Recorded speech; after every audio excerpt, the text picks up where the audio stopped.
I am Trishala, and it is my honor to welcome each one of you to this faculty development and enrichment program विकसित भारत 2047 के आलोक में भारतीय ज्ञान परंपरा के नूतन आयाम on behalf of Delhi teachers university. आप सभी लोगों का इस चौथे दिन के प्रथम सत्र में बहुत बहुत अभिवादन है।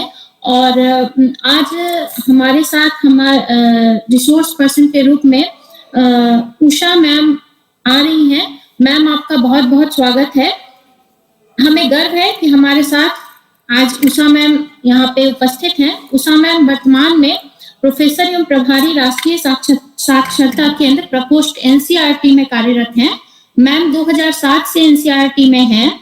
एनसीईआरटी में बुनियादी साक्षरता एवं संख्या बोध का संवर्धन कार्यक्रम की समन्वयक भी रही हैं और निपुण भारत सरकार की सदस्य हैं, जो बुनियादी स्तर पर बच्चों को पढ़ना लिखना और संख्या ज्ञान को सिखाने का अभियान है। मैम ने विभिन्न राज्यों के लिए स्कूली शिक्षा के लिए शिक्षण सामग्री, पाठ्य पुस्तकों संबंधित स्वाध्याय सामग्री के निर्माण कार्य में भी महत्वपूर्ण योगदान दिया है। मैम ने एनसीईआरटी द्वारा प्रकाशित जर्नल भारतीय आधुनिक शिक्षा के संपादक मंडल की सदस्य भी हैं।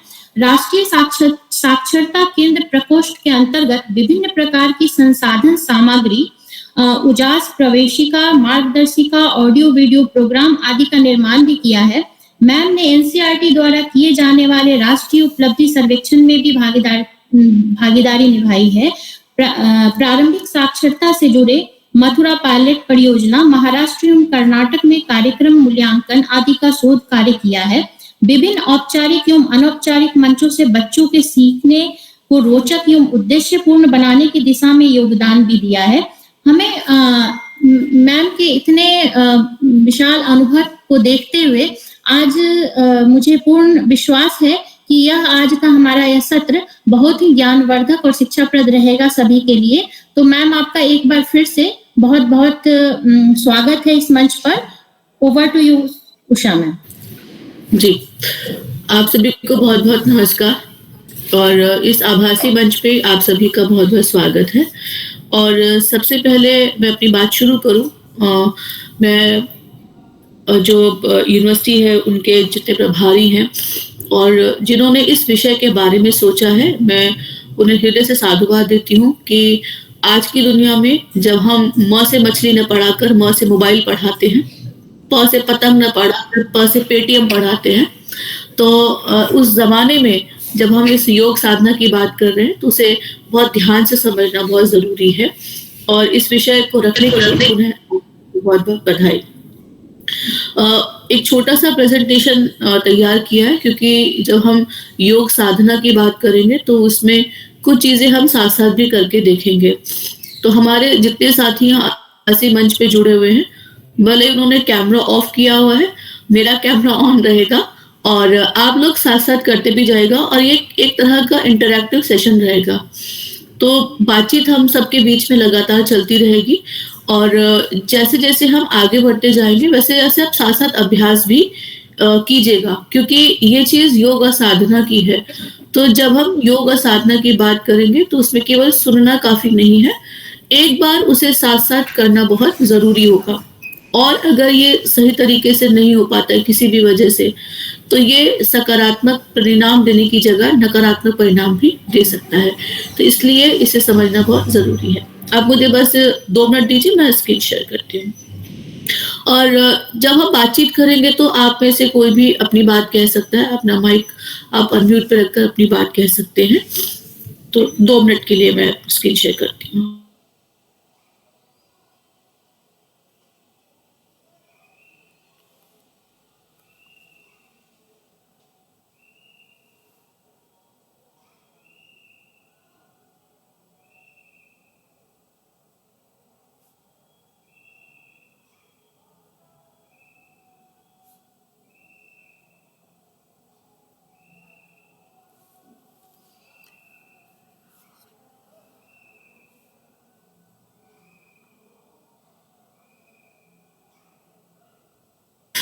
आप सभी को स्क्रीन नजर आ रही है?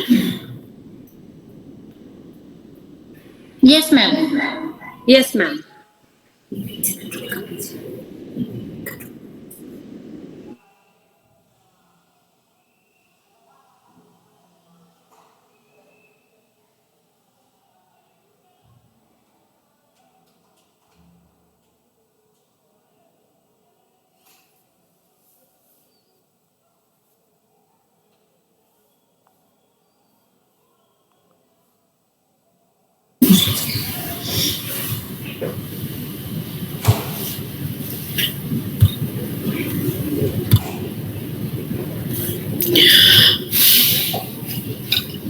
तो आज जो विषय हमारे पास है वो है शिक्षक और उनका विकास योग और ध्यान के माध्यम से। तो हमारा पहला सवाल यही आता है कि योग क्या है। आप में से कोई भी ये चर्चा कर सकता है कि शिक्षा क्या है, शिक्षक होने का अर्थ क्या है, शिक्षक तो क्या है, शिक्षक का व्यक्तित्व कैसा हो, शिक्षक, शिक्षार्थी, शिक्षा, हम इन तीनों चीजों के बारे में बात करेंगे। तो शिक्षक का जो मूल संबंध है वो शिक्षा के साथ जुड़ा हुआ है। तो पहले हम ये समझ लें कि जिस एजुकेशन की बात हम कर रहे हैं, जिस शिक्षा की बात हम कर रहे हैं, उस शिक्षा का मतलब क्या है। तो आप में से कोई भी अपनी बात कह सकता है। हमारे हिसाब से शिक्षा है क्या? क्या स्कूल में या कॉलेज में पढ़ाई जाने वाले विषय हैं या इसके अलावा कुछ और है? तो ऑडियंस में से कोई भी अपनी बात कह सकते हैं।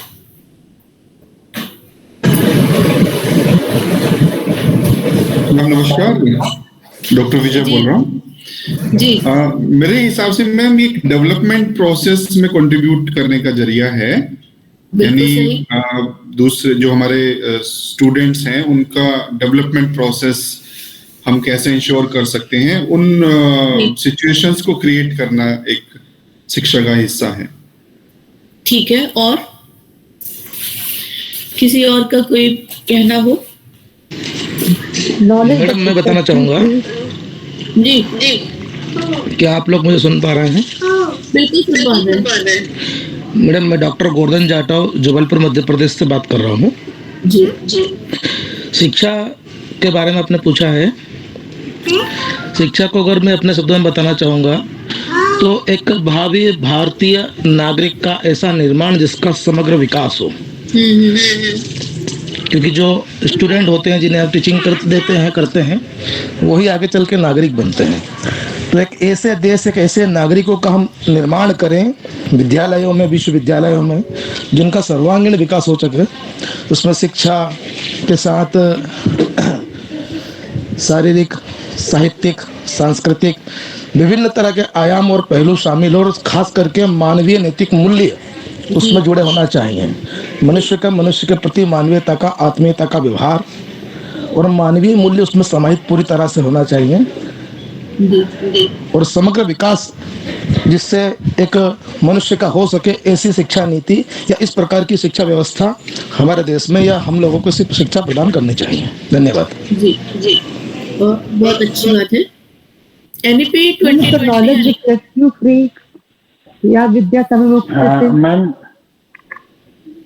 जी। मैं doctor Amit Kumar, government degree college Farrukhabad से। जी बताइए। मैं जो समझ पा रहा हूँ कि शिक्षा क्या है, तो जो भी हम क्लास में पढ़ते हैं या बाहर सीखते हैं, स्कूल जाने के बाद जो कुछ शेष बस वही शिक्षा है। हम अक्सर जब भी शिक्षा की बात करते हैं तो एक वाक्य सुनते हैं, सा विद्या या विमुक्तये। हालांकि शिक्षा और विद्या पर्याय नहीं है, सिनोनिम नहीं है, और विद्या का कोई अंग्रेजी अनुवाद नहीं है, क्योंकि विद्या पराविद्या भी है और अपरा विद्या भी है। लेकिन शिक्षा है, वो परा शिक्षा और अपरा शिक्षा नहीं हो सकती है। तो इसलिए जो शब्द इस्तेमाल होते हैं शास्त्रों में, साहित्य में, उन्हें उनका पूरा आपको अंग्रेजी अनुवाद जो का त्यों मिल जाए, ये संभव नहीं है। तो जिस शिक्षा की हम बात कर रहे हैं, तो हम अक्सर एक पंक्ति सुनते हैं, सा विद्या या विमुक्तये। यह मुक्ति से जो आप मुक्ति प्रदान करे वह विद्या है, और वह विद्या शिक्षा नहीं है। विद्या शिक्षा से और आगे की चीज है। राष्ट्रीय शिक्षा नीति 2020 शिक्षा के बारे में जो चर्चा करती है, शिक्षा का लक्ष्य या उसको बताती है, यानी कि एक ऐसा शिक्षा वह है जो व्यक्ति को इतना उन्नत में मदद करती है। और ये इंसान अच्छा कब होगा? जब उसमें विवेक जागृत होगा। विवेक होने से क्या होगा? हम सही और गलत का अंतर कर सकेंगे। अंतर करने से क्या होगा? सही का साथ दे सकेंगे, गलत का विरोध कर सकेंगे। इससे क्या होगा? हम एक न्याय संगत समाज की रचना कर सकेंगे। उससे क्या होगा?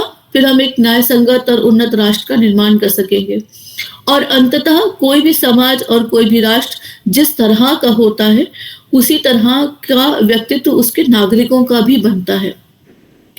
जो स्वयं न्याय संगत नहीं है, उन्नत नहीं है और एक व्यापक सोच नहीं रखता है, वो किसी एक उन्नत न्याय संगत समाज और राष्ट्र की रचना नहीं कर सकता। समाज और राष्ट्र की जब हम बात करते हैं, विशेष रूप से राष्ट्र की जब बात होती है, देश की बात होती है, तो वो कोई बाउंड्रीज नहीं है, सीमा नहीं है, यहाँ से यहाँ तक का नक्शा बंधा हुआ नहीं है। अल्टीमेटली ये समाज भी हम हैं, ये राष्ट्र भी हम हैं, ये देश भी हम हैं। इसलिए हम जैसे होंगे वैसा वैसा हमारा राष्ट्र और हमारा समाज बनता चलेगा।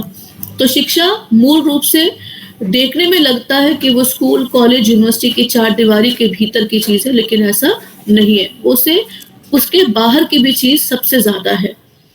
किसी विषय की किताब हम पढ़ते हैं तो ज्ञान अर्जित होता है, लेकिन अंततः उस ज्ञान का जो प्रयोग है हम अपने जीवन में ही करते हैं, जिंदगी में करते हैं। तो मुझे लगता है कि जिंदगी की किताब को जिसने पढ़ लिया वो जिंदगी में कभी हार नहीं मानेगा और ना ही चुनौतियों के सामने, समस्याओं के सामने अपने घुटने टेकेगा। तो इसलिए शिक्षा को समझना जरूरी है।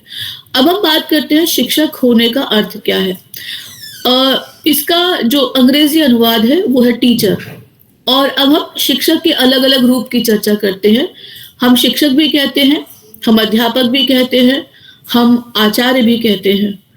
अब ये तीनों जो चीजें हैं इसकी अर्थ छवि अलग अलग है। तो शिक्षक वो है जो साथ साथ शिक्ष धातु से बनता है, सीखना। हम जो लगातार सीखता रहे, सिखाता रहे, वह शिक्षक है। अब हम बात करते हैं आचार्य की। आचार्य वो है जो अपने आचरण से सिखाता है। अब अगर आप आचार्य का अंग्रेजी अनुवाद देखेंगे तो वो प्रोफेसर नहीं है, क्योंकि जो आचरण की बात है आचार्य शब्द में, वो बात प्रोफेसर शब्द में नहीं है। तो इसलिए जो संस्कृत साहित्य है, जो संस्कृत वाङ्मय है, उनमें जिन शब्दों का इस्तेमाल हुआ है वो बहुत बारीकी से हुआ है। तो शिक्षक होने का अर्थ क्या है?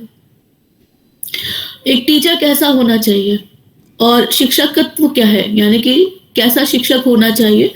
कोई भी उसकी क्वालिटीज बता सकते हैं या अपने हिसाब से लगता है कि जो टॉप मोस्ट क्वालिटी है एक टीचर में होनी चाहिए वो क्या है। आप अपने अनुभव से बता सकते हैं, या आप जैसे हैं, या आप जैसा बनना चाहते हैं, या आपके कोई रोल मॉडल जरूर रहे होंगे, या आपके सबसे पसंदीदा टीचर जरूर रहे होंगे।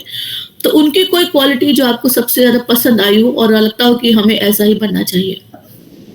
जी, शिक्षक मेरे हिसाब से शिक्षक एक चेंज मेकर है और जो डिजायरेबल चेंजेस चाहिए सोसाइटी में जी, उनको लाने की जिम्मेदारी शिक्षकों के ऊपर है। बिल्कुल सही। तो चेंज मेकर है वो, ठीक है, चेंज मेकर है वो, गेम चेंजर भी है। तो चेंज मेकर होने के लिए क्या चाहिए?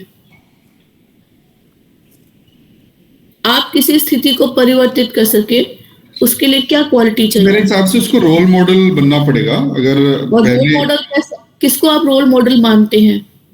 रोल मॉडल की क्या क्वालिटी होगी?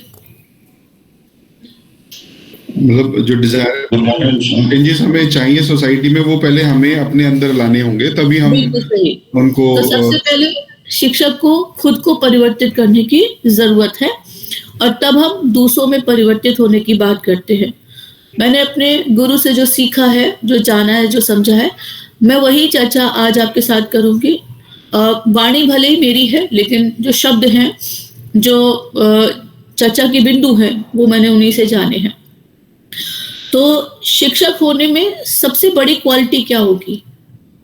कोई एक गुण जो एक टीचर में सबसे पहले होना चाहिए।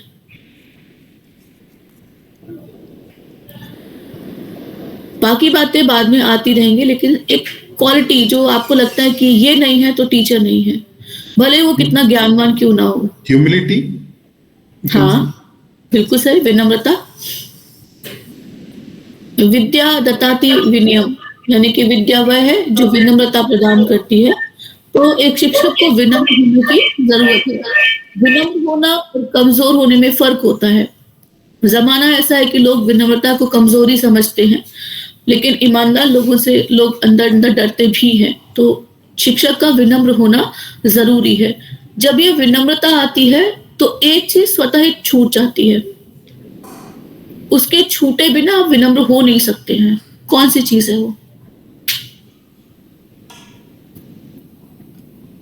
Good morning ma'am. अहंकार आई थिंक छूट जाता है। बिल्कुल सही। ईगो आ जाती है कि हमारे अंदर ही नॉलेज है। और मेरी तरफ से भी तालियां। बिल्कुल सही कहा आप। आई थिंक मैं थोड़ा बोलना चाहता हूँ, शायद आप डाइट मोतीबाग में थे किसी टाइम। जी, शायद नहीं। मैं आपका स्टूडेंट हूँ, 2004 बैच का, रुपिंदर गर्ग। और क्या नाम है आपका? आपने लिखा रुपिंदर गर्ग। जी, आपसे मिलकर अच्छा लगा। एक इंटरव्यू में थे आप, इंटरव्यू पैनल में थे हमारे। जी, थैंक यू। बिल्कुल सही कहा। अहंकार का जब तक तज नहीं होगा तब तक आप में विनम्रता नहीं आ सकती। तो अहंकार का त्याग करने के लिए हम क्या करते हैं, क्या कर सकते हैं, और किससे अहंकार का त्याग होता है? ये चर्चा हम इसलिए भी कर रहे हैं क्योंकि जब हम स्टूडेंट्स के साथ काम करेंगे तो स्टूडेंट्स को भी इसी तरह से मोटिवेट करने की जरूरत है।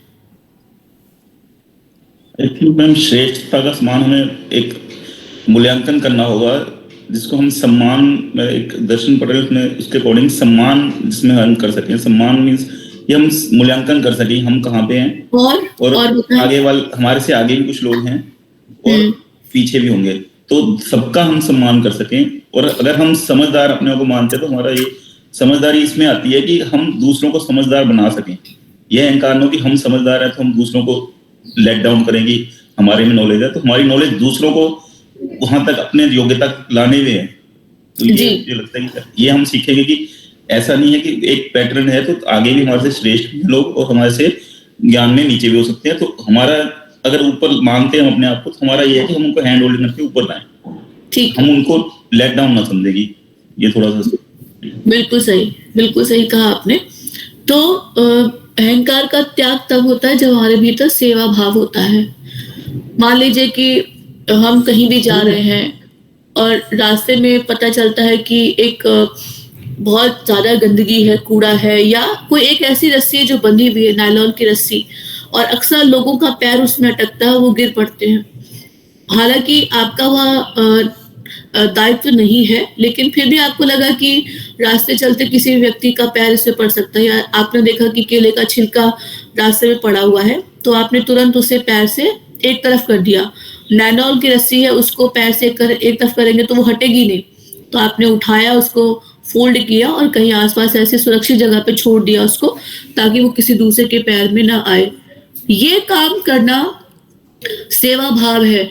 अगर किसी व्यक्ति को लगता है, अगर जिसके भीतर भी अहंकार होगा, वो काम करेगा नहीं कि ये मेरा काम नहीं है, अरे मैं सड़क पे बिखरे हुए कूड़े को हटाऊं।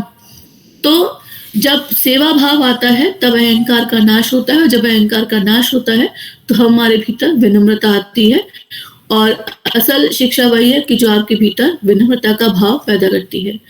विनम्रता के अलावा एक और भाव हमारे पास है, वो है धैर्य। एक अच्छे शिक्षक का धैर्यवान होना, एक अच्छा लिसनर होना, अच्छा श्रोता होना बहुत जरूरी है, जो आप सब हैं। तो धैर्यपूर्वक दूसरे की बात को सुनना और जजमेंटल ना होना, तुरंत उस पर अपनी जजमेंटल टिप्पणी ना देना, ये एक सबसे बड़ी खासियत है। सुना, और अगर किसी सामने वाले का विचार हमसे नहीं भी मिलता है तो भी उसके विचार का सम्मान करना, ये बहुत जरूरी है। और टीचर वो है जो लगातार खुद भी सीखता है और उसके अंदर विनम्रता तो है ही। बच्चों जैसी बाल सुलभ जो छल कपट से रहित दुनिया है, वो भाव उसके अंदर होना बहुत जरूरी है। तो एक मन के किसी कोने में एक बच्चे का जीवित रहना वो बहुत जरूरी है, और गांभीर्य होना वो भी बहुत जरूरी है। तो ये कुछ क्वालिटीज हैं जो एक टीचर को एक अच्छा टीचर बनाती हैं। बच्चे सबसे पहले किसी भी टीचर से मिलते हैं तो वो टीचर की बोली, उसकी वाणी, उसका माधुर्य, उसकी पर्सनालिटी से अट्रैक्ट होते हैं। ज्ञान बाद में आता है। तो हम जब भी हम सामान्य रूप से देखें तो भी हमें लगता है कि जिस व्यक्ति से हम मिल रहे हैं उसकी वाणी कैसी है, उसका बोलना कैसा है, उसका हाव भाव कैसे है, उसकी व्यवहार की विशेषताएं क्या है, विनम्र है कि नहीं है, वो हमें सबसे ज्यादा अट्रैक्ट करती हैं और हम उनका बहुत ज्यादा रिगार्ड करते हैं। तो शिक्षक में ये में सामान्य व्यक्ति की तरह ये क्वालिटीज होना बहुत जरूरी है। और जब हम शिक्षक, शिक्षार्थी, शिक्षा की बात करते हैं तो शिक्षक और शिक्षार्थी के बीच जो एक रिश्ता है वो मित्रवत होना चाहिए, लेकिन एक रिस्पेक्टेबल डिस्टेंस हमेशा मेंटेन रहता है। उसका अर्थ ये नहीं है कि शिक्षक अपने आप को शिक्षार्थी से ऊंचा मानता है, कि टीचर उसे अपने स्टूडेंट से ज्यादा मानता है, ऐसा नहीं है। शिक्षक जो भी टीचर है, एक अच्छा टीचर है, वो हमेशा स्टूडेंट्स के लेवल पर आकर बात करता है और ये जानते हैं कि मेरे स्टूडेंट को मेरी किस तरह की जरूरत है। एक माता पिता का रिश्ता भी दोनों के बीच होता है। जिस तरह से माँ बच्चे को अपने गर्भ में 9 महीने रखती है और प्रसव पीड़ा सहन करती है, एक अच्छा टीचर भी अपने स्टूडेंट के लिए ऐसे तड़पता है और वो भी उसे अपने प्रसव पीड़ा से गुजरता है, यानी कि अंत्यवासे कहते हैं। तो जिस तरह से एक माँ एक बच्चे को अपने गर्भ में रखती है, उसे संभाल कर रखती है, ऐसे एक टीचर भी अपने शिक्षार्थियों को रखता है और उन्हें किसी भी कष्ट, किसी भी समस्या से दूर रखता है और लगातार धीरे धीरे स्व से उनका पोषण करता है। तो इसलिए जो हार्ड टास्क मास्टर टीचर होते हैं वो बाहर से भले ही बहुत कठोर हों, लेकिन भीतर से बहुत विनम्र स्वभाव के होते हैं। तो ये हम टीचर्स की क्वालिटीज और एजुकेशन का क्या मतलब है और जो स्टूडेंट्स हैं हम उनकी बात कर रहे थे। अब हम बात करते हैं योग और साधना की। तो योग जो शब्द है वो संस्कृत से शब्द आया है और जिसका मतलब होता है इकट्ठा होना या बांधना। किसी भी दो चीजों का जुड़ना वो योग कहलाता है। सामान्य शब्द भी योग है, हम गणित में भी पढ़ते हैं। तो किसी चीज का जुड़ना, किसी चीज का बांधना और एक साथ होना वो योग कहलाता है। अगर हम अपनी पूरी पर्सनालिटी को देखें तो हमारी पर्सनालिटी में अलग अलग डायमेंशंस हैं। एक हमारा फिजिकल एस्पेक्ट है, एक हमारा सोशल एस्पेक्ट है, एक हमारा इमोशनल एस्पेक्ट है, एक हमारा स्पिरिचुअल एस्पेक्ट है, एक हमारा कॉग्निटिव एस्पेक्ट है। तो इन सभी डिफरेंट एस्पेक्ट्स को जोड़कर एक कंप्लीट पर्सनालिटी डेवलप होती है। तो जो योग है वो इस पर्सनालिटी को डेवलप करने में, उसे बांधने में मदद करता है।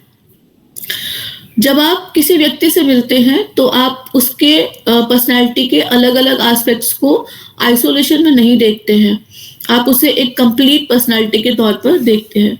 तो जो योग है वो किसी भी व्यक्ति के व्यक्तित्व के जो अलग अलग आयाम हैं, जो डिफरेंट डायमेंशंस हैं, वो उनको जोड़ता है और उसमें एक तरह का इंटीग्रेशन, एक तरह की समरसता, सामंजस्य पैदा करता है, जिससे एक स्ट्रॉन्ग पर्सनालिटी डेवलप होती है। इसका मतलब ये है कि योग एक तरफ फिजिकल डेवलपमेंट में भी मदद करता है तो दूसरी तरफ वो कॉग्निटिव डेवलपमेंट में भी मदद करेगा। एक तरफ वो सोशल एस्पेक्ट में हमें मदद करता है कि सोशल बिहेवियर क्या है और उसे कैसे फॉलो करना चाहिए, तो वो हमें इमोशनल भी बनाता है, यानी कि वो आपके इमोशनल एस्पेक्ट को भी डेवलप करता है। और भाव प्रधान होना और भावुक होना, इन दोनों बातों में फर्क है। भाव प्रधान होना चाहिए, भावुक नहीं होना चाहिए। भावुक व्यक्ति जो होता है वो इमोशनली स्ट्रांग नहीं होता है, लेकिन भाव प्रधान व्यक्ति यानी कि जिसमें भाव है, जो बहुत सेंसिटिव है, तो भाव प्रधान होना चाहिए। भावुक, अति की भावुकता हमेशा कमजोर बनाती है व्यक्ति को। तो इसलिए जो योग है वो पूरी पर्सनालिटी की बात करता है। और जब हम योग की बात भी करते हैं तो मन को संयमित करना और जो खराब बातें हैं उनसे अपने आप को हटाना, अपने चित्त की वृत्तियों को नियंत्रण में रखना, ये सब योग के अंतर्गत आता है। हम जब योग की बात करते हैं तो वो योगा हो गया अंग्रेजी में, वो सही नहीं है। योग हिंदी में जैसा है, संस्कृत में जैसा है, वैसे वो अंग्रेजी में भी रहना चाहिए। अगर किसी का नाम अमन है और हम उसे अंग्रेजी में अमना कहें और योग को योगा कहें, तो योगा फिर आपको उसके मूल अर्थ तक लेके नहीं जाएगा। तो जो योग है वो दरअसल आपकी पूरी पर्सनालिटी को कंट्रोल करता है, मन को संयमित करता है, चित्तवृत्तियों को उन्नत करता है। और ये जो मन को संयमित करना है और उन्नत बनाना है, इसके कई सारे प्रोसीजर्स होते हैं, कई चरण हैं। इसलिए संस्कृत वाङ्मय में या भारतीय सनातन परंपरा में हम अष्टांग योग की बात करते हैं, यानी कि योग के 8 अंग की हम बात करते हैं, जिसमें यम है, नियम है, प्रत्याहार है, धारणा है, समाधि है, आसन है। तो ये जो अलग अलग चीजें हैं, जिसमें समाधि सबसे अंत में आती है, तो यम, नियम, आसन और प्राणायाम, प्रत्याहार, धारणा और समाधि। समाधि का मतलब मृत्यु को प्राप्त करना नहीं है। समाधि का मतलब होता है परमात्मा से एकाकार होना और अपने भीतर आप लगातार उतरते चले जाते हैं। यम, नियम, आसन, प्रत्याहार का मतलब होता है सांसारिक चीजों से अपने आप को हटाना, उलझना नहीं है उसमें। मैंने अपने गुरु से ये भी सीखा है कि लंबी रेस के घोड़े झाड़ियों में नहीं अटकते हैं। जब कभी भी जिंदगी में कोई समस्या आए, किसी व्यक्ति से कोई प्रॉब्लम हो या सिचुएशन ऐसी हो, तो उसे इग्नोर करना ज्यादा बेहतर है। तो छोटी छोटी चीजों में उलझना आपको लक्ष्य से विमुख कर सकता है। तो लंबी रेस के घोड़े झाड़ियों में नहीं अटकते। इसका मतलब ये नहीं कि मैं आपको घोड़ा कह रही हूँ, लेकिन मैं इससे उदाहरण दे रही हूँ कि लंबी रेस के घोड़े झाड़ियों में नहीं अटकते हैं। हम जिस अष्टांग योग की बात करते हैं उसमें यम, नियम, आसन की बात भी करते हैं। अब समस्या ये है कि हमारा पूरा जो योग है वो केवल आसन तक सिमट कर रह गया है। हम अलग अलग तरह के आसन करते हैं, चाहे वो ताड़ आसन हो या धनुरासन हो, उष्ण आसन हो। तो उन आसन को करना और श्वास प्रश्वास की प्रक्रिया करना तक ही हम रह गए हैं। हम ध्यान तक और धारणा तक पहुंच नहीं पाए हैं। तो हम कोशिश ये करेंगे कि हम स्वयं भी इन चीजों की का मूल्य समझें और अपने डे टू डे लाइफ में, और जब हम स्टूडेंट्स के साथ भी काम करते हैं तो उन्हें भी मोटिवेट करें कि वो इस वाली प्रक्रिया से गुजरे। तो हम योग की बात कर रहे थे। यम, नियम, आसन, प्राणायाम, प्रत्याहार, धारणा, ध्यान, समाधि की बात हमने अभी की है। अब इसकी जरूरत क्या है? मन की शांति चाहिए, तनाव मुक्त जीवन चाहिए, शरीर की थकान मिटनी चाहिए और शरीर हमारा रोग मुक्त हो। शरीर का रोग मुक्त होना जरूरी है। हम अक्सर सुनते हैं कि स्वस्थ शरीर में स्वस्थ मन का निवास होता है। मैंने अपने गुरु से सीखा इसके ठीक उलट, कि स्वस्थ मन में स्वस्थ शरीर का निवास होता है। जब आपका मन सही होता है तो आप लाइफ की डिफिकल्ट से डिफिकल्ट सिचुएशन को भी आसानी से हैंडल कर सकते हैं और खुशी खुशी आप ये हैंडल कर सकते हैं। लेकिन जब अगर मन आपका शांत नहीं है तो छोटी से छोटी बातें आपको बहुत ज्यादा परेशान कर सकती हैं, और जब मन परेशान होता है तो शरीर बीमार पड़ने लगता है। अब जिस तरह से आजकल खांसी, जुकाम, वायरल फैल रहा है, हर तीसरे चौथे व्यक्ति को देखे तो उसे कोल्ड है, कफ है और फीवर है।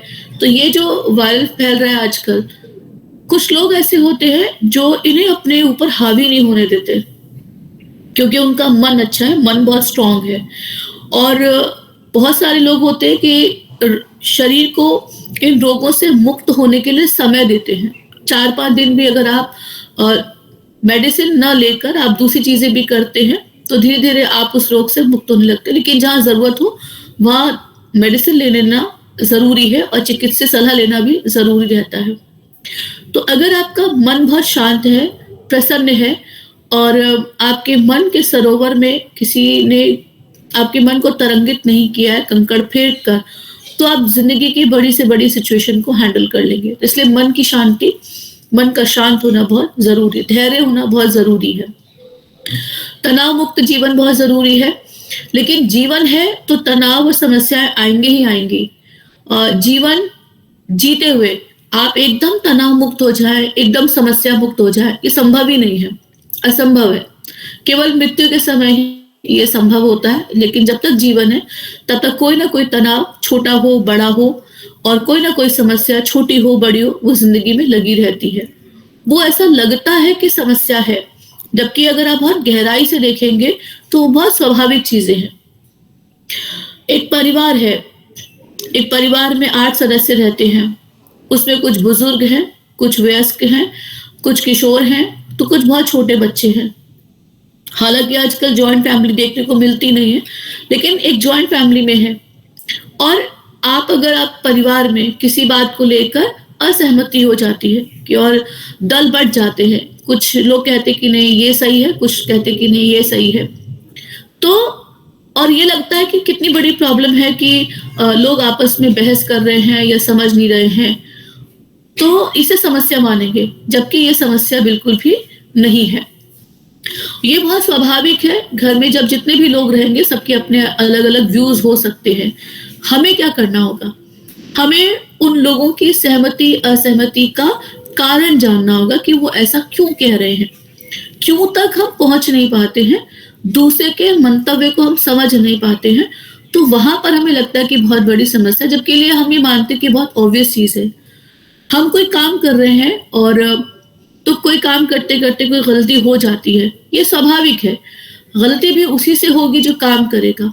तो इसलिए समस्याओं को समझना जानना बहुत जरूरी है।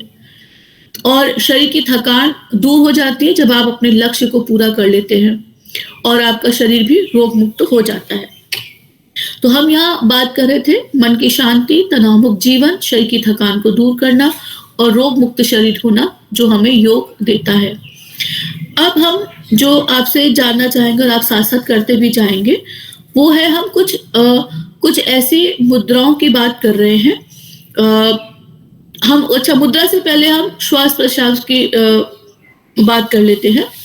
तो जब हम सांस लेते हैं, श्वास लेते हैं, तो हम इस योग के अंतर्गत 3 क्रियाएं करते हैं। पहला है पूरक, यानी कि श्वास को लेना, फिर दूसरा है कुंभक, श्वास को रोकना, और तीसरा है रेचक, श्वास को छोड़ना। ठीक है, तो पहला है पूरक। हम सीधे होकर एकदम बैठते हैं और गहरी सांस लेते हैं, और उस सांस को हम अपने हृदय स्थल पर रोक लेते हैं, ये कहलाता है कुंभक। और फिर धीरे धीरे धीरे सांस को छोड़ते हैं, ये कहलाता है रेचक। श्वास हम सभी ले रहे हैं, लेकिन कभी हमने गौर नहीं किया होगा कि हमारी श्वास कितनी गति से चल रही है। श्वास का मध्यम गति से चलना बेहतर होता है। और जब हमें बहुत गुस्सा आता है, क्रोध आता है, तिलमिलाहट होती है, खींच आती है, इरिटेट हो जाते हैं, तो हमारी श्वास उखड़ जाती है। तो आप सम अवस्था में जब रहते हैं, तभी हमारी श्वास सम अवस्था में चलती है। सम अवस्था से इतर होते ही श्वास उखड़ जाती है, और जब श्वास उखड़ती है तो फिर हमारा जो नियंत्रण है अपने विचारों पर, अपने चित्त पर, अपनी वृत्ति पर, वो नियंत्रण हम खो देते हैं। इसलिए हम ये कहते हैं कि बी पेशेंट, धैर्य रखो, बी पेशेंट, धैर्य रखो, बी पॉजिटिव, सकारात्मक नजरिया अपनाइए। तो इसलिए हम जो व्यवहार कर रहे हैं, हम जो सोच रहे हैं, वो हमारे श्वास से बहुत गहराई से जुड़ा हुआ है। और इसका भी एक नियम होता है कि कितने सेकंड्स में आप सांस को पूरा भरते हैं, कितने सेकंड आप सांस को रोकते हैं, और कितने सेकंड में आप सांस को छोड़ते हैं। तो इसका जो रेशो है वो 1-4-1 चलता है। या हम शुरुआत में हम ये कह सकते हैं कि 5 सेकंड में सांस लेना, 5 सेकंड सांस को रोकना, और 5 सेकंड में सांस को रिलीज करना। ठीक है, तो अगर आप सभी तैयार हो तो हम एक बार ये कर लें। तो हम सभी एक काम और करते हैं, सीधे बैठेंगे। हमारी जो रीढ़ की हड्डी है वो एकदम सीधी होनी चाहिए। हमारे जितने शोल्डर्स हैं वो ढीले होने, लेकिन यूं झुके हुए नहीं होने चाहिए। ठीक है, हम ऐसे सीधे बैठेंगे, रीढ़ की हड्डी सीधी, कंधे ढीले, और ऐसे बैठे हैं। आप चाहें श्वास लेते समय अपनी आंखें बंद कर सकते हैं, ताकि अपनी श्वास पर आप फोकस कर सके, और आंख बंद करके हम धीमी गति से सांस ले सकते हैं। हम जब जितनी साधना करते चले जाएंगे श्वास के लिए, तो फिर ये जो हमारा बायां स्वर है, यानी ये दायां जो स्वर है, जो सूर्य का स्वर है, ये बढ़ता है, और ये वाला जो है बायां नोस्ट्रल जो है, ये चंद्र का स्वर कहलाता है। इससे शांति मिलती है, शीतलता आती है, इससे एनर्जी मिलती है, ऊर्जा आती है और हम और ज्यादा उत्साह के साथ काम करते हैं। ठीक है, तो जो दायां स्वर है, दायां नोस्ट्रल, राइट नोस्ट्रल, वो हमारा सूर्य का है और बायां नोस्ट्रल यानी कि लेफ्ट नोस्ट्रल हमारा चंद्र का है। तो अभी फिलहाल योग साधना के कॉन्टेक्स्ट में हम अपने सिर्फ दाएं स्वर को ही चलाते हैं और छोड़ते हैं। उसके लिए हम ये जो लेफ्ट नोस्ट्रल है ये हम बंद नहीं करते हैं, शुरुआत में बंद कर लेते हैं ताकि सांस जो है वो इसी से चलती रहे। तो सूर्य क्रिया भी इसी से होती है। तो जब सूर्य क्रिया करते हैं तो लेफ्ट नोस्ट्रल हम बंद कर लेते हैं और दाएं नोस्ट्रल से ही सांस लेते हैं और छोड़ते हैं। सूर्य क्रिया जितना ज्यादा करेंगे शरीर में गर्मी उतनी बढ़ेगी, आपकी भूख भी कम हो जाएगी, आपको भूख लगेगी नहीं। और भूख का संबंध, नींद का संबंध, टेम्परेचर का संबंध हमारे ब्रेन से है। हमारे ब्रेन का जो ऊपर वाला हिस्सा है पैराइटल लोब, यहीं से हमारा टेम्परेचर, नींद, भूख और ये सब चलता है।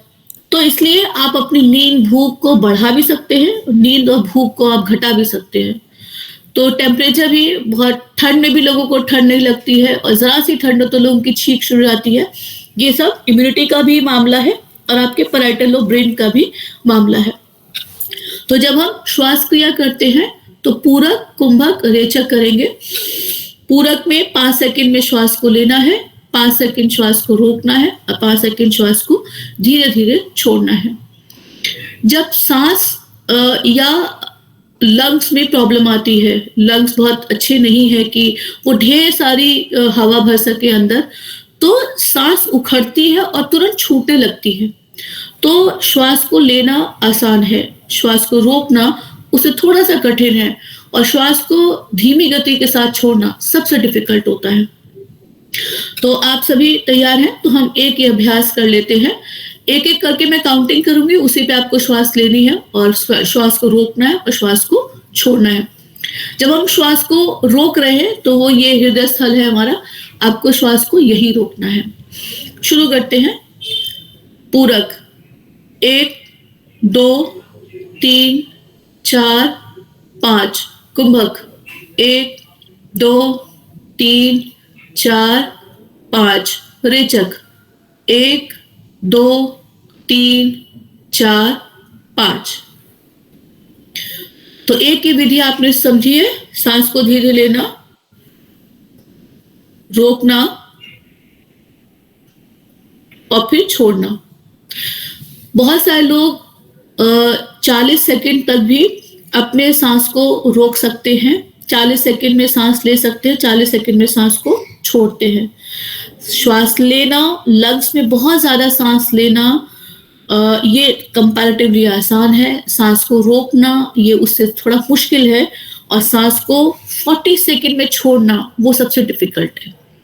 तो जितना ज्यादा आप अपने श्वास पर नियंत्रण कर सकेंगे उतना ज्यादा आप एकाग्रचित हो सकेंगे, आपकी कंसंट्रेशन पार बढ़ सकेगी, आपके भीतर धैर्य आएगा और एक वो अद्भुत तरह की पॉजिटिविटी आएगी, क्योंकि आप फिर ईगो सेंट्रिक नहीं होते, आप अपने भीतर मस्त होते चलते हैं। सेल्फ असेसमेंट बहुत मुश्किल होता है, हम दूसरों का असेसमेंट बहुत आसानी से कर लेते हैं। तो धीरे धीरे ऐसा होगा कि आपका मन नहीं करेगा दूसरों से व्यर्थ की निरर्थक बातें करने का।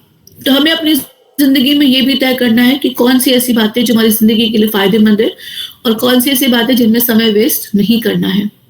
ठीक है, तो हमने ये पूरक, कुंभक और रेचक, हमने ये श्वास क्रिया की है, ये एक जरूरी है। अनुलोम विलोम भी हम करते हैं, उससे भी हमारा श्वास और हमारा मस्तिष्क बेहतर होता है। ब्रेन में ऑक्सीजन जाना बहुत जरूरी है, इसलिए जल तत्व का होना बहुत जरूरी है और जल पीना बहुत जरूरी है। थोड़ा थोड़ा घूट घूट करके और बैठ कर जल पीना जरूरी होता है, खड़े होकर जल पीने से घुटनों में दर्द शुरू हो जाता है। तो इसलिए ब्रेन में ऑक्सीजन पहुंचना जरूरी है और वो जल से आती है। H2 है, उसमें ऑक्सीजन है। इसलिए जब हम बच्चों के पढ़ने लिखने की बात करते हैं तो हम कहते हैं कि अधिक से अधिक जल पियो ताकि आपका ब्रेन बेहतर हो सके, ब्रेन में ऑक्सीजन पहुंच सके। बहुत सारे लोग होते हैं कि जो जल्दी से मूर्छित हो जाते हैं क्योंकि ऑक्सीजन की सप्लाई कम हो जाती है। तो इसलिए ब्रेन में प्रॉपर ऑक्सीजन का होना बहुत जरूरी है और वो इसी प्राणायाम से आता है। आपको शरीर में ऊर्जा चाहिए, आपको हठ योग करना है, तो आपको सूर्य क्रिया करनी होगी और आप धीरे धीरे सांसारिक चीजों से विमुक्त होते चले आएंगे। विरक्त होना, वैराग्य आने का मतलब ये नहीं है कि आप साधु सन्यासी बन गए, भगवा कपड़े आपने धारण किए और हाथ में कमंडल और लाठी लेके आप जंगल में चले गए, ऐसा नहीं है। साधु स्वभाव है, सन्यासी समन्यासी, समान दृष्टि से देखना, वो सन्यासी है। आप इसी संसार में रहकर भी सन्यासी साधु बन सकते हो और इसी संसार में आपको रहना है, क्योंकि आपको काम इसी संसार, इसी समाज के लिए करना है। समाज से भागकर ये काम नहीं हो सकता। तो स्वामी रामकृष्ण परमहंस जी अक्सर ये कहते हैं कि नाव जल तक, जब तक जल के ऊपर है तब तक तो ठीक है, लेकिन जिस दिन जल नाव के भीतर बन गया तो नाव डूब जाएगी। तो हम सब इस संसार में हैं, लेकिन संसार में कैसे रहना है, ठीक वैसे ही जैसे जल या समुद्र के ऊपर नाव तैरती रहती है, वो उससे अछूती नहीं है, अलग नहीं है, लेकिन उसने उसे अपने ऊपर हावी नहीं किया। तो जितना हम ज्यादा एकाग्र होते चले जाएंगे, जितना अपने बारे में सोचते चले जाएंगे, लेकिन वो पद प्रतिष्ठा नौकरी से अलग सोचना है। सोचने का मतलब होता है, चिंतन का मतलब है कि हमें अंततः जिंदगी में करना क्या है। तो अभी हमने श्वास क्रिया की बात की है, सूर्य नाड़ी और चंद्र नाड़ी की भी हमने बात की है। अब हम कुछ मुद्राओं की बात करेंगे। तो जब हम मुद्राओं की बात करते हैं तो हमारे पास सबसे पहले है ज्ञान मुद्रा। आप सभी को ये मुद्रा दिखाई दे रही है? Yes ma'am. ठीक है। इंटरनेट की स्टेबिलिटी नहीं है तो मैं अपना कैमरा ऑफ करती हूँ एक बार को, लेकिन आपको ये नजर आ जाएगा, इमेजेस नजर आएंगी। तो ये है ज्ञान मुद्रा। ज्ञान मुद्रा में आप जैसे देख रहे हैं, आपका अंगूठा और आपकी जो पहली फिंगर है उसकी टिप आपस में मिलती है और यहाँ प्रेशर नहीं देना है आपको केवल अपने अंगूठे और अपनी पहली उंगली, आपको बस उसे एक दूसरे के साथ टिका कर रखना है। और आप स्वयं भी, बच्चे भी जब कभी भी बैठे तो आप इसी मुद्रा में बैठ सकते हैं, इससे ब्रेन शार्प होता है। ठीक है, ये ब्रेन को, मस्तिष्क को शार्प करने के लिए बहुत जरूरी है और मस्तिष्क हमारा जितना शार्प होता है, सही डिसीजन लेने में मदद मिलती है और इसमें भी मदद मिलती है कि हम और अधिक गहराई से चिंतन कर सकते हैं। हमारे पास सॉल्यूशन बहुत जल्दी आते हैं। तो दो तरह की पर्सनैलिटी हम अपने आसपास देखते हैं, एक है प्रॉब्लम ओरिएंटेड पर्सनैलिटी और एक है सॉल्यूशन ओरिएंटेड पर्सनैलिटी। तो एक टीचर को हमेशा सॉल्यूशन ओरिएंटेड पर्सनैलिटी बनने की जरूरत है, वो प्रॉब्लम्स के सॉल्यूशन सुझा सके। तो इसलिए ब्रेन की फैकल्टी, ब्रेन का जो नर्वस सिस्टम है, उसे बढ़ाने के लिए हमें ज्ञान मुद्रा में बैठना चाहिए। और इसके लिए भी कोई जरूरी नहीं है कि आप विशेष रूप से करें। आप बस में बैठे हैं, कार में बैठे हैं लेकिन ड्राइव नहीं कर रहे हैं, कार में बैठे हैं, कहीं मीटिंग में इंतजार कर रहे हैं, स्टाफ रूम में बैठे हैं या घर में टीवी देख रहे हैं, कुछ भी कर रहे हैं, तो भी आप इस मुद्रा में बैठ सकते हैं। तो इस मुद्रा में बैठने के लिए आपको आपकी मुद्राएं इस तरह से होनी चाहिए। तो अंगूठा और हमारे पहली उंगली, वो हमारी ज्ञान मुद्रा की स्थिति है। ठीक है, अब हम चलते हैं अपनी अगली मुद्रा पर। यह है हमारी वायु मुद्रा। ठीक है, वायु मुद्रा जो है वो शरीर में वायु तत्व को कम करती है। हम तीन तरह के गुण होते हैं, जैसे पित्त है, वायु है, तो कफ है। तो ये तीन तरह के गुण हैं। अगर शरीर में वायु बहुत ज्यादा है तो वायु ज्यादा होने से, यानी कि ये हवा जो सनसन बहती है, हम उस वायु की बात नहीं कर रहे। हमारे शरीर में 5 तरह की वायु होती है, अपान वायु, समान वायु, उदान वायु। तो अगर शरीर में वायु बहुत ज्यादा बढ़ती है तो आर्थराइटिस होता है, यानी कि आपकी हड्डियों में, जोड़ों में दर्द होता है और ये लगातार रोग बढ़ता जा रहा है और ये खान पान से होता है। तो इसलिए वायु मुद्रा में बैठने से, जब आप देख रहे हैं अंगूठा और पहली उंगली को आपने नीचे किया है, ज्ञान मुद्रा में क्या डिफरेंस था? आपने सिर्फ टिप्स को छुआ है, अंगूठे का पोर, उंगली का पोर आपस में जुड़ते हैं, ये हम एक बार और देख लेते हैं। और वायु मुद्रा में हमने पहली उंगली को, जो उसका पोर है, उसे अंगूठे की जड़ में लगाया और अंगूठा उंगली के ऊपर रखा है। अगर हम इस मुद्रा में कुछ समय बिताते हैं तो धीरे धीरे शरीर की जो वायु है, अतिरिक्त वायु है, वो संतुलित होना शुरू होती है। और जो वायु के अलावा ये हमारे हार्मोन सिस्टम और नर्वस सिस्टम की जो एक्सेस एक्टिविटी है वो उसको भी कम करता है और एकाग्रता बढ़ती है। और जो हमारा गुस्सैल स्वभाव है उसमें भी मधुरता आती है। तो आर्थराइटिस से बचना हो, यानी कि शरीर के जोड़ों में दर्द होता है वायु की वजह से, तो उसे हमें ये वायु मुद्रा करनी चाहिए। हम अब अगली मुद्रा पे चलते हैं। ये है हमारे पास आकाश मुद्रा। आकाश मुद्रा में आप देख रहे हैं कि हमारा अंगूठा है और हमारी दूसरी उंगली है, यानी कि मध्यमा उंगली है, और मध्यमा उंगली केवल हम स्पर्श करते हैं। ठीक है, ये हमारी आकाश मुद्रा है। शरीर में आकाश तत्व बढ़ता है। आकाश तत्व का मतलब होता है व्यापकता, फैलाव, ब्रॉडनेस।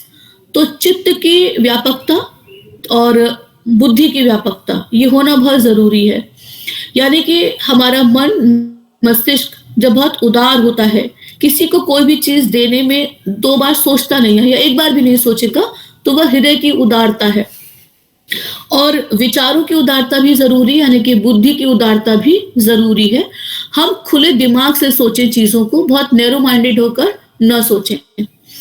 तो इसलिए ये आकाश मुद्रा आपको इस चीज में मदद करेगी। और जब हमारा दिमाग और दिल में व्यापकता आती है, ब्रॉडनेस आती है, तो फिर हमारे जो नेगेटिव सोच है वो भी रुकती है और हम अपनी उस नेगेटिव सोच से दूर होते चले जाते हैं और पॉजिटिविटी बढ़ती चली जाती है। जिंदगी में सकारात्मक होना बहुत जरूरी है। जो मिला सो अच्छा, जो नहीं मिला सो हरी इच्छा, ऐसे कहते हैं। और ये जो कब्ज और जो डाइजेस्टिव सिस्टम से रिलेटेड जो प्रॉब्लम्स हैं, कॉन्स्टिपेशन और डाइजेस्टिव सिस्टम को इंक्रीज करता है, बढ़ाता है, उसको बेहतर बनाता है। तो जब आप सम अवस्था में आते हैं तो धीरे धीरे आपकी बेचैनी वगैरह भी कम होती चली जाती है और आप सम भाव को प्राप्त होते चलते हैं। ये आप देख रहे हैं हमारी शून्य मुद्रा आप देख रहे हैं। शून्य मुद्रा में भी हमने देखा कि हमने जो मिडिल फिंगर है उसको अंगूठे के जड़ में लगाया है। ये दर्द से राहत पाने के लिए होता है।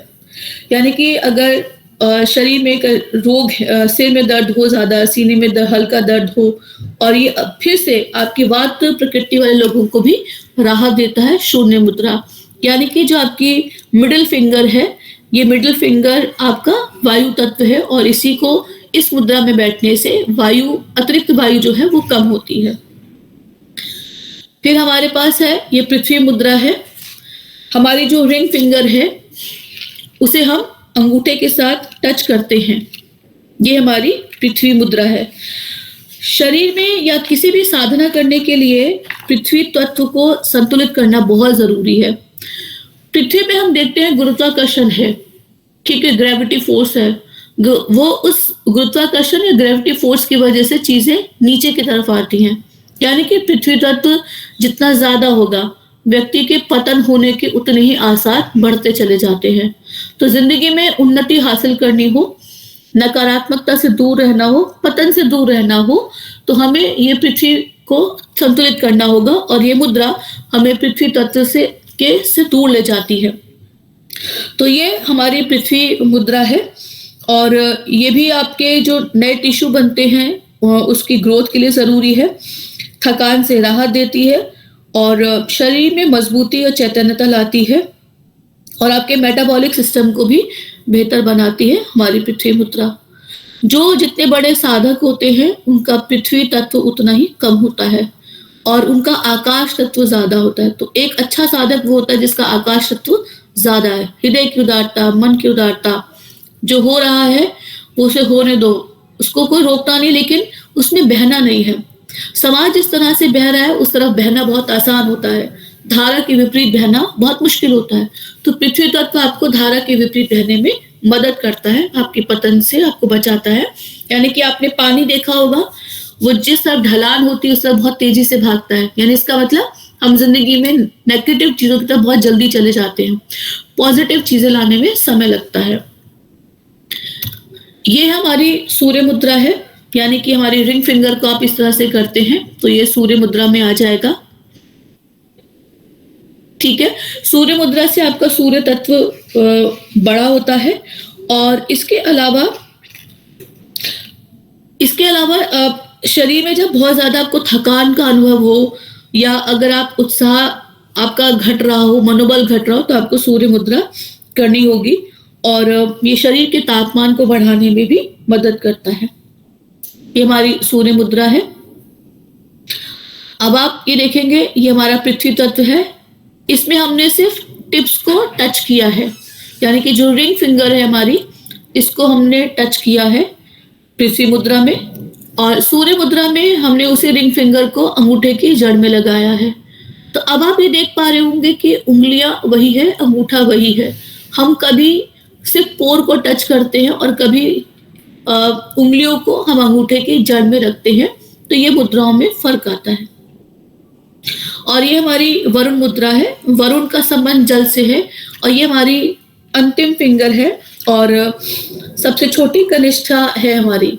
तो वरुण मुद्रा से पता चल जाता है कि जब जल तत्व की कमी हो, यानी कि स्किन आपकी रूखी हो रही हो, बाल रूखे हो रहे हो, स्किन पे रैशेज आ रहे हो, तब आपको स्किन पर चिकनाहट लाने के लिए, तेज लाने के लिए वरुण मुद्रा आप कर सकते हैं।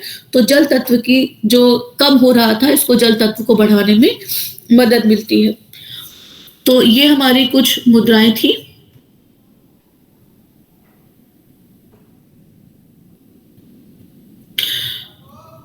तो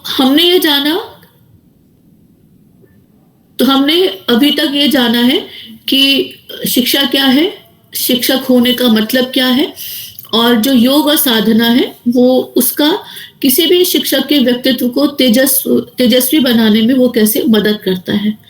और अच्छे साधक के लिए आकाश तत्व का होना बहुत जरूरी है। और हम अक्सर योग और साधना की दुनिया में कई शब्द सुनते हैं। एक शब्द सुनते हैं मोक्ष प्राप्त होना। तो मोक्ष की प्राप्ति मृत्यु की प्राप्ति नहीं है। मोक्ष का मतलब होता है मोह का शरण। और मोह किससे होता है कि अभी मेरे बच्चों की शादी हो जाए, फिर उनके बच्चों की शादी हो जाए, फिर उनके बच्चों की शादी हो जाए, जब मोह में फंसे रहते हैं। माता पिता का दायित्व पूरा करना, एक नागरिक होने का दायित्व पूरा करना और मोह का न होने में बहुत फर्क है।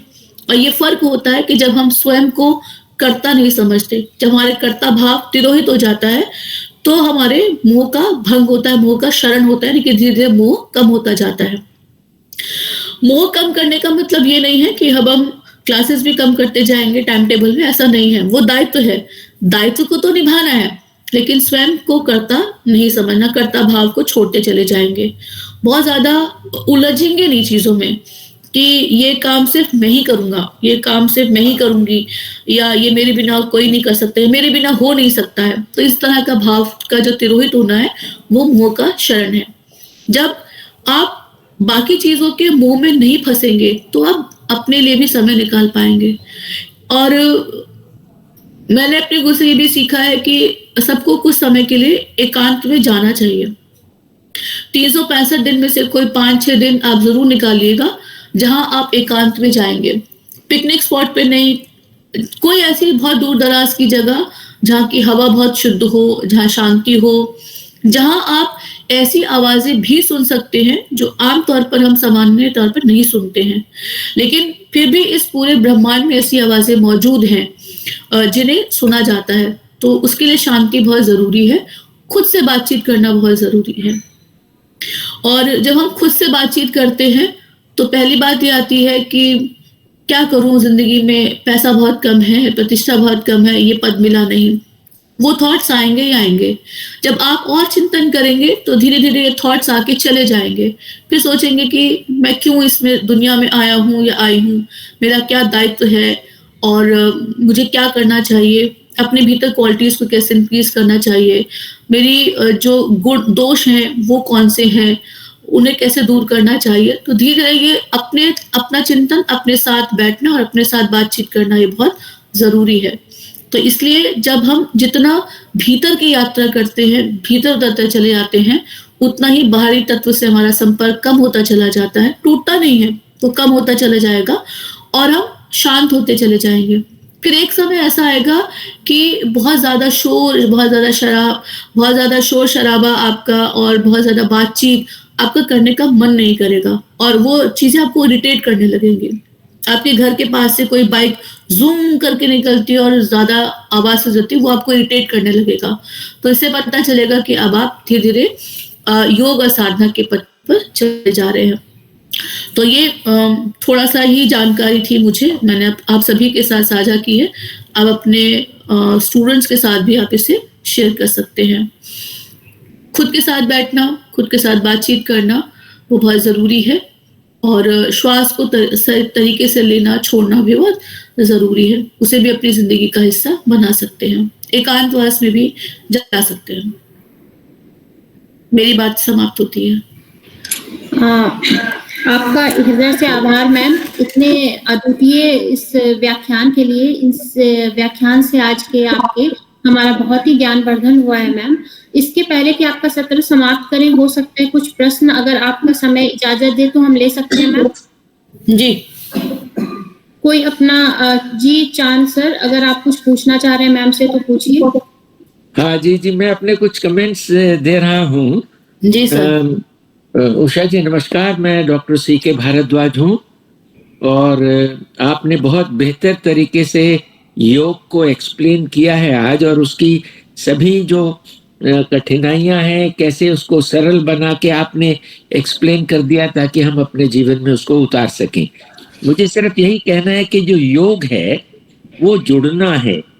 जैसे हम अपने शरीर को अपने शरीर से ही जोड़ते हैं, क्योंकि सारी क्रियाएं जो हमारे जितने भी ऑर्गन्स हैं उसको कैसे ठीक करना है, श्वास क्रिया के द्वारा क्या क्या अच्छा होने वाला है, तो हम अपने शरीर से अपने ध्यान को जोड़ रहे हैं, क्योंकि ध्यान मेरी आत्मा का बाहरी स्वरूप है और जहां ध्यान जाता है सभी शक्तियां वहां कार्यरत होती हैं। तो उस ध्यान के द्वारा मैं अपने शरीर से जुड़ गया। उसके अलावा शरीर तो मटेरियल का बना है। तो मैं अपने कमेंट्स में ये कहना चाहूंगा कि जितने भी वनस्पति है, जो आयुर्वेदा है हमारा, वो भी उसी में यही एलिमेंट्स हैं सारे जो मेरे शरीर में है, 5 तत्वों से वो भी बना है। तो इसी प्रकार योग में हम अपने पृथ्वी से जो उग रहा है, जो हमारी हर्ब्स हैं, जो आयुर्वेदा है, हम उससे भी जुड़े। तो योग में ये 2 चीजों से जुड़ना, शरीर से और शरीर से संबंधित मटेरियल से, जी, जो कि नेचर में उग रहा है। दूसरा विषय मैं ये कहना चाहूंगा कि अगर हम मंत्र आदि से जुड़ते हैं तो वो मेंटल योगा है, जिसमें ज्ञान की चर्चाएं हैं। कितने सुंदर तरीके से आपने मन को एक्सप्लेन किया और समझाया कि किस प्रकार हम अच्छे से रह सकते हैं। तो मन में उसको मेंटल योगा बोल देते हैं हम, और विज्ञान और अध्यात्म के समन्वय पर हम लोगों ने कार्य किया है। और तीसरा योगा है आपका आत्मा का, उसको हम बोलते हैं कि it is not focusing of attention, it is rather withdrawal of attention. अगर हम उसी अटेंशन को शरीर पर लगाएंगे और शरीर से संबंधित मटेरियल पर लगाएंगे, वो आपने बहुत अच्छे से समझाया। फिर आपने मेंटल योगा के बारे में बहुत अच्छे से बताया, लेकिन संक्षिप्त में आपने समाधि के विषय में भी बताया और मोक्ष की बात की। तो मोक्ष में आपने बहुत सुंदर तरीके से ये बात ज्ञान से बताया कि उस ध्यान को मोह ममता में नहीं डालना, क्योंकि मन और शरीर मिल के इमोशंस बनाते हैं और इमोशंस टेररिस्ट बनाती हैं अपने लिए भी, क्योंकि वो इमोशंस हमें बीमार कर देंगी, मेंटली सिक हो जाएंगे। तो बहुत सुंदर ढंग से आपने एक्सप्लेन किया। और मैं चाहूंगा कि सबको ये मालूम हो कि 3 योगा हैं, एक तो physical yoga, mental yoga and spiritual yoga. और स्पिरिचुअल योगा में आपको अपनी अटेंशन को, जो आत्मा का बाहरी स्वरूप है, उसको विड्रॉ करना है, और फिजिकल और मेंटल योगा में आपने फोकस करना है। Thank you very much, I have added few points to that. Thank you very much. बहुत बहुत आभार। और आपने बहुत अच्छे जो टिप्पणी दी है उसमें बस एक ही बात याद रखनी है कि जिस तरह से हमारा शरीर है वैसे ही ब्रह्मांड है, और जैसा ब्रह्मांड है वैसे शरीर है। यत् पिंडे तद ब्रह्मांडे। और जितने हम पंच तत्व की बात करते हैं कि ये वायु है, अग्नि है, आकाश है, जल है, यही चीजें हमारे अपने शरीर में भी व्याप्त हैं। तो जो ब्रह्मांड में है वो हमारे शरीर में है, बस उसी का मिलना होगा तो वह योग कहलाएगा। और मेरी बात हो चुकी है। हाँ, जी जी जी जी, आपको याद हो तो जी जी जी जी जी जी आज आपसे मिलने का सौभाग्य मिला। जी जी जी जी मैम, एक और प्रश्न क्या हम ले सकते हैं? ठीक है। अभी मैम मैं एक बात का क्लैरिफिकेशन करना चाहूंगा। जैसे आपने बोला ना यथा पिंडे तथा ब्रह्मांडे, तो उसमें एक ही बात कहूंगा। अब अभी नासा ने सारे ब्रह्मांड की एक पिक्चर निकाली है स्कैनिंग कैमरा से, और उसमें 3 चीजें नजर आती हैं। एक तो फ्लोटिंग मटेरियल बॉडीज हैं, एक ब्रह्मांडी मन जिसको कि हम वो गुरुत्वाकर्षण चुंबकीय क्षेत्र से ऑपरेट करता है, तो उसमें 2 चीजें नजर आती हैं। एक तो information system 2G 3G 6G internet उसी से चलता है, प्लस उसमें laws of nature, chemistry, physics, math सब है। एप्पल करता है तो न्यूटन कैलकुलेट्स। और तीसरी ताकत है वो एब्सोल्यूट इंटेलिजेंस कैपेबल फोर्स, जो उस फील्ड को, ब्रह्मांडी मन को भी और उसके हर एटम को भी एनर्जाइज करती है। और वही हमें है कि वो हमारी अटेंशन जो है वो एनर्जाइज करती है मेरे मन और शरीर दोनों को। तो आपका यथा पिंडे तथा ब्रह्मांडे बहुत सुंदर तरीके से आपने बयान किया। Thank you very much. जी बताइए। जी स्तुति मैम, अगर आप कुछ पूछना चाह रहे हो, आपने हैंड रेज किया था। Thank you so much ma'am. नमस्ते मैम, आप सभी को बहुत ही अच्छा ज्ञानवर्धक सेशन था। मैम मेरा एक ही क्वेश्चन है, वो थ्योरेटिकल है क्वेश्चन। मैम बहुत सारी चीजें जो मुद्रा के बारे में मैम आपने बताया, और बहुत सारी पूरक चक्र, पूरक रीचक मैम, ये सभी चीजें श्वास से हमें हमारी सोच जुड़ी हुई है। तो मैम बहुत ही यूनिक इन्फॉर्मेशन मिली योगा के बारे में। और मैम एक चीज यही पूछना है मुझे कि कहा जाता है कि सांख्य योग को गाइड करता है, मतलब सांख्य पहले है, सांख्य इज द थ्योरी एंड योग इज द प्रैक्टिकल एस्पेक्ट। तो मैम ये थोड़ा सा, मैम इसका क्या मतलब है? अगर मैम आप प्लीज इसको क्लियर करें तो थैंक यू। सांख्य योग जो है वो प्रकृति और पुरुष की बात करता है, और जो पुरुष है वो जड़ है और प्रकृति चेतन है। लेकिन ये मतलब पुरुष का मतलब आदमी नहीं है। भारतीय शास्त्रों में पुरुष का मतलब होता है प्राणी, जो भी है, तो वो जड़ है, और जो प्रकृति है वो चेतन है, वो उसकी बात करता है। और आत्मा प्रकृति है, और जो जीव है वो पुरुष, यानी कि पुरुष है जो जड़ है। जड़ का मतलब पत्थर होना नहीं है। ये टर्म्स को समझना दर्शन की भाषा में बहुत जरूरी है। तो चेतना का मतलब होता है कि आप चैतन्य हैं, आपको सोच सकते हैं, बुद्धि है, विवेक है। अगर हम अपने आसपास पेड़ पौधों को देखते हैं तो जीवन तो उनमें भी है, वो ऐसे लंबे बढ़ते चले जाएंगे और ऐसे फैलते चले जाएंगे, लेकिन उनमें चिंतन, उनमें बुद्धि तत्व नहीं होता है। और आत्मा में ये चैतन्यता, चेतना होती है जो जड़ को चलाती है। सांख्य दर्शन प्रकृति और पुरुष में बिलीव करता है, और सांख्य दर्शन ही जो श्री कृष्ण का पूरा योग सिस्टम है, जो उन्होंने गीता में भी समझाया है, तो वो उसकी बात करता है, उसकी एडवोकेसी करता है। और महर्षि पतंजलि द्वारा जो योग की चर्चा की गई है, हम उसकी बात भी करते हैं। तो इसलिए सांख्य दर्शन, अगर हम योग को समझना चाहते हैं तो सांख्य दर्शन को समझना बहुत जरूरी है। तो चित्त वृत्ति, मन, बुद्धि, अहंकार, इन सब चीजों के बीच जो बारीक अंतर है वो सांख्य दर्शन ही करता है। तो इसलिए हम ज्यादातर उसको वहां से एसोसिएट करते हैं। तो हमारे पास जो दर्शन है वो 2 ही तरह के हैं, एक आस्तिक दर्शन और एक नास्तिक दर्शन है। आस्तिक दर्शन वो है जो वेद को मानते हैं, और नास्तिक दर्शन है जो वेद को नहीं मानते हैं। बस ये फर्क है। वो परमात्मा को मानते हैं, भगवान को, ईश्वर को मानते नहीं मानते, उसका उससे कोई रिलेशनशिप नहीं है। वो वेद को मानते हैं और नहीं मानते। तो चार्वाक दर्शन भी एक ऐसा ही है। सांख्य दर्शन बहुत इंपॉर्टेंट है व्यक्तित्व विकास के लिए, क्योंकि वो महर्षि पतंजलि के योग को पूरी अच्छी तरह समझाता है। और श्री कृष्ण जी ने जो गीता में भी संदेश दिया है अर्जुन के माध्यम से, उसको भी समझना बहुत जरूरी है। और अंततः हम अपने जो विराट रूप है उसी से हमें मिलना है। तो इसलिए वो और ये भी मेरे गुरु कहते हैं कि हम सब अपने आप में छोटे मोटे प्रभु हैं, यानी कि हम सब के भीतर ईश्वरीय अंश है, बस वो सुप्त अवस्था में है, सोया हुआ है। जिस दिन ये जाग गया, जागृत हो गया, चैतन्य हो गया, और उस दिन हम भी वैसे ही बन जाएंगे।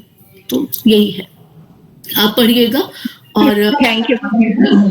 और मेरे गुरु जो जिनसे मैंने ये जाना है, सीखा है, अभी भी एक शिविर लगा था कोलकाता में, तो वहाँ भी इसी की चर्चा हुई थी, योग की और साधना की।